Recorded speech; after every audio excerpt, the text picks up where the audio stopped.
Selamat malam, Sugeng Dalu, Rayu, Rayu, Rayu, Saking Dumadi.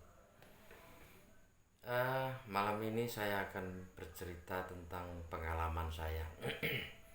Bagaimana ketika saya harus memulai sebuah usaha.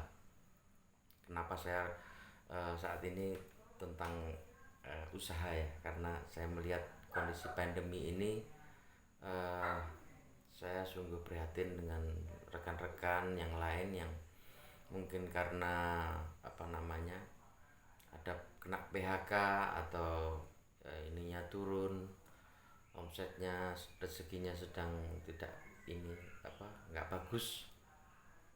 Saya akan mencoba untuk memberikan semangat buat teman-teman semuanya. Saya akan bercerita ketika tahun 2000 yang lalu. Jadi saya harus pulang ke Ngawi, ke orang tua ya. Ketika tahun 98 saya mengalami suatu ya proses ya. Saya mau pulang, ketika itu saya minta modal sama orang tua saya 5 juta rupiah bagi saya karena waktu itu saya ingin membuat sebuah kerajinan tangan atau handicraft dari kayu karena kebetulan saya suka kayu. Nah, itu salah satunya. Ketika itu orang tua saya uh, bicara menasihatin saya, kalau kamu ingin ke pasar jangan sekali-kali kamu bawa uang.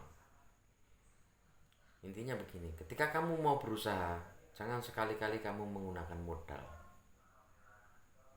Nah, ini satu satu apa ya namanya situasi yang sangat berbeda dengan kebanyakan orang. Kebanyakan orang pasti akan mengatakan ketika mau berusaha saya tidak punya modal, terbentur modal. Justru di sini orang tua saya mengajarkan ketika kamu mau berusaha jangan menggunakan uang. Disitulah saya belajar gimana caranya kan gitu. Waktu itu saya pengen usaha kayu. Saya bilang sama bapak, saya pengen usaha kayu. Nah, kayu itu tempatnya di mana? Orang tua saya bilang gitu. Ya di hutan. Ya sudah, kamu ke hutan saja. Di sana ke tempatnya kayu.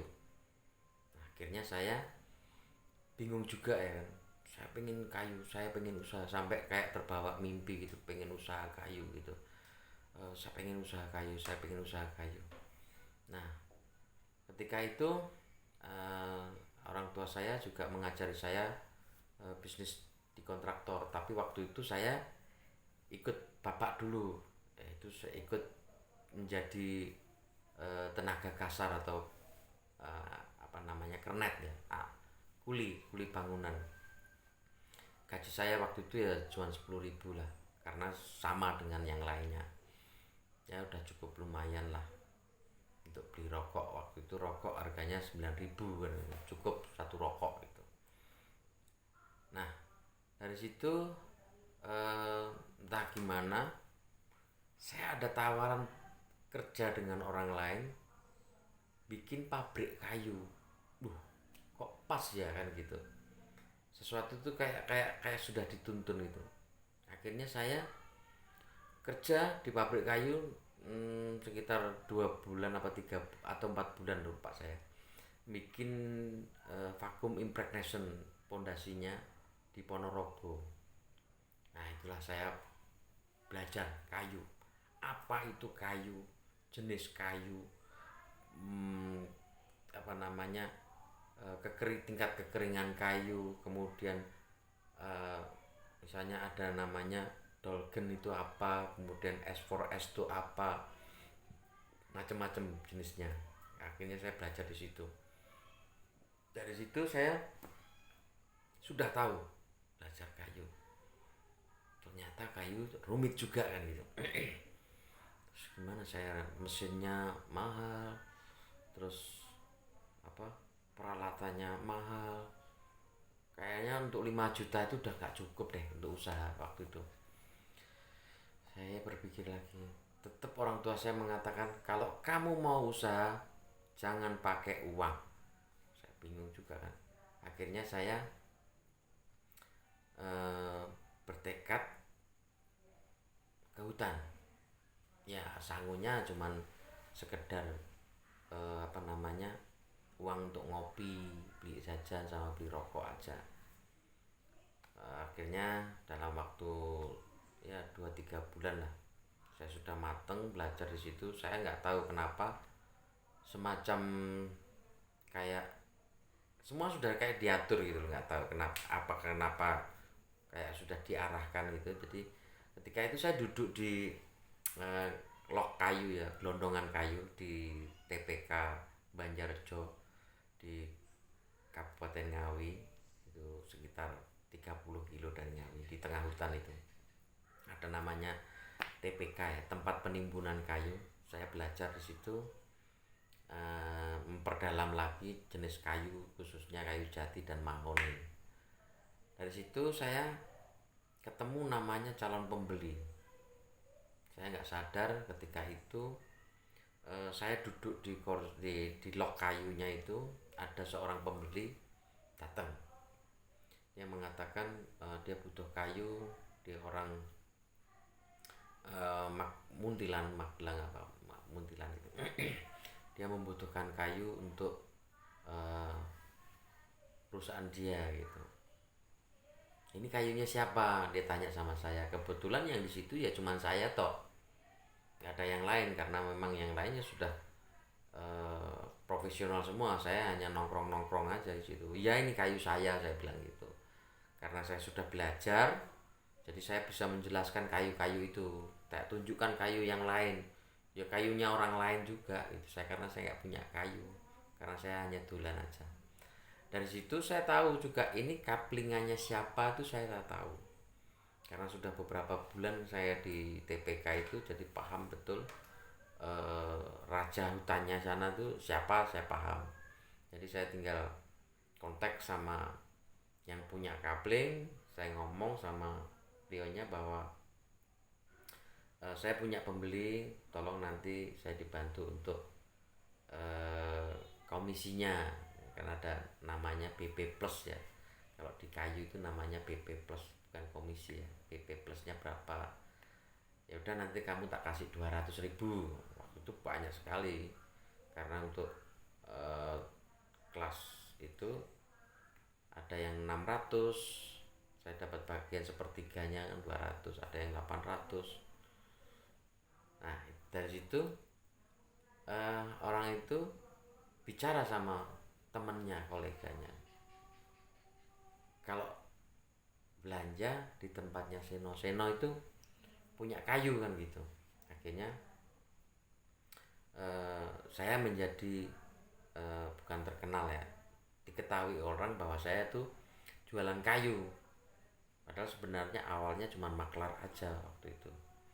Nah dari situ muncul kepercayaan orang, akhirnya orang pada beli ke saya sebuah apa namanya, gelondongan kayu atau sound timber kayu atau jenis kayu. Kemudian saya bikin sebuah workshop untuk proses kayu, jadi bikin kusen, bikin pintu, bikin furniture, hampir semua furniture dari kayu saya bisa kan waktu itu.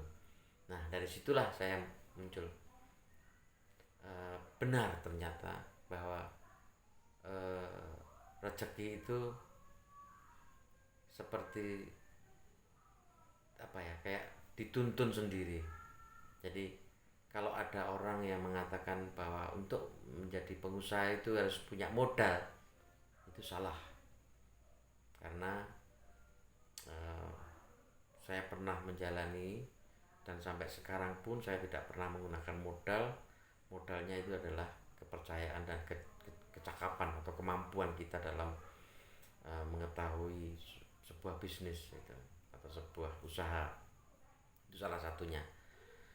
Jadi saya menjadi pengusaha kayu akhirnya.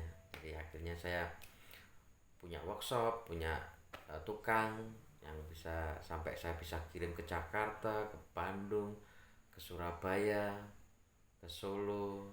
Itu salah satu kenapa usaha itu tidak perlu modal. yang utama adalah kemauan yang keras.